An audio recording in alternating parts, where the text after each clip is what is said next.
If you hear the word Bihari today, you are likely encountering a stereotype. Over the last few decades, the term has been used to evoke images of poverty and the sight of laborers moving through gritty train stations in search of work. It has even become a shorthand for backwardness.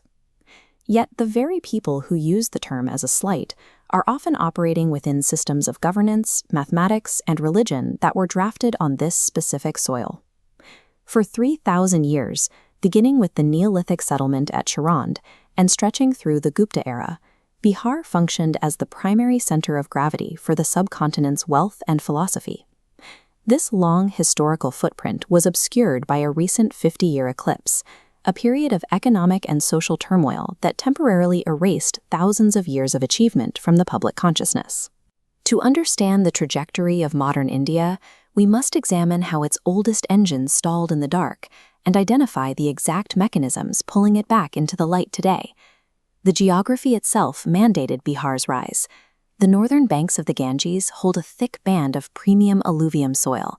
The predictable harvests at sites like Charand allowed the population to shift from nomadic foraging to permanent settled agriculture. This agricultural surplus provided the stability required for deep philosophical inquiry. By removing the daily pressure of survival, the region created a stable environment for the birth of Jainism and Buddhism, formalized under the spires of the Mahabodhi temple. That intellectual energy eventually scaled into massive institutions. At universities like Nalanda and Vikramshila, 2,000 teachers instructed 10,000 students from across the globe. This 5-to-1 student-to-teacher ratio represents a level of academic focus that rivals the most prestigious institutions today. The social structures of this era were notably flexible. Princess Chandanbala led a monastic order of women who spread literacy across villages, while intellectual figures like Amrapali debated the era's leading philosophers. These records show a precedent for female participation that contradicts the modern stereotypes of ancient life in the region. Between the agricultural wealth of the basin and the concentration of global scholars, ancient Bihar provided the necessary conditions for the primary spiritual and academic traditions of the East to flourish. While much of the ancient world relied on monarchies, the region of Vaishali was operating as a republic, managing its affairs through a council of citizens nearly 3,000 years ago. Later, the Mauryan and Gupta empires unified the fragmented subcontinent into a single state. This consolidation was driven by the pragmatic statecraft of Chanakya, who drafted the blueprints for a centralized Indian nation. Emperor Ashoka inherited this military machine and expanded its borders to modern-day Iran. However, after the violence at Kalinga, he transitioned the empire into a state governed by nonviolence and religious tolerance, leaving behind the 4 lions that serve as India's national emblem today. This visualization shows the integration of the number 0 into ancient calculations.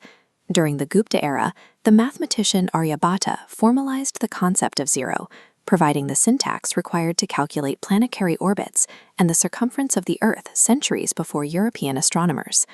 Medieval rulers like Sher Shah Suri continued this tradition of administrative logic.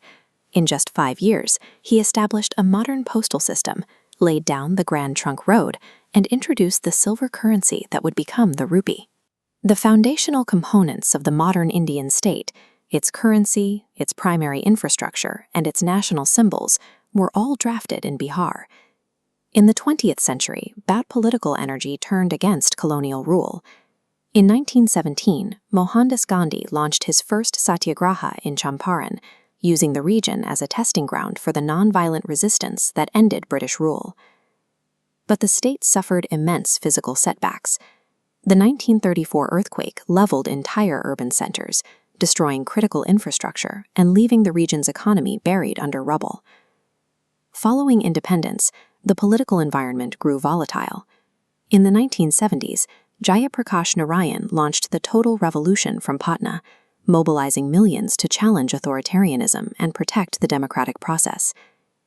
The effort to bring historically marginalized groups into the democratic mainstream created intense social friction. The state entered a period of protests and institutional disruption as power dynamics began to shift toward the majority. Economic progress stalled, and in the year 2000, the state was fractured. The southern, resource-rich industrial half was carved away to form Jharkhand, leaving the remaining territory without its primary industrial tax base. The 50-year eclipse had reached its darkest point. This period represented a difficult, chaotic restructuring of the social order, rather than a permanent decline. The state is currently navigating the aftermath of that democratic restructuring. Foundational rebuilding began with the road network. Today, the core highway system is designed so that any village in the state is within a 6-hour drive of the capital, Patna, reconnecting isolated farmers to urban markets. With the roads established, the government launched the Cycle Yojana, a scheme that provided bicycles to millions of school-aged girls. By providing a safe way to reach school, the program dismantled long-standing barriers to female mobility. As a result, dropout rates fell sharply, and Bihar registered the highest increase in female literacy of any state over the last decade. With functional roads and a rising literacy rate, the outward migration of labor is finally stabilizing as new opportunities emerge within the state. The 50-year eclipse is clearing. By prioritizing basic infrastructure and mass education, a state once synonymous with stagnation is reestablishing the foundations required to lead the nation's cultural and intellectual life once again.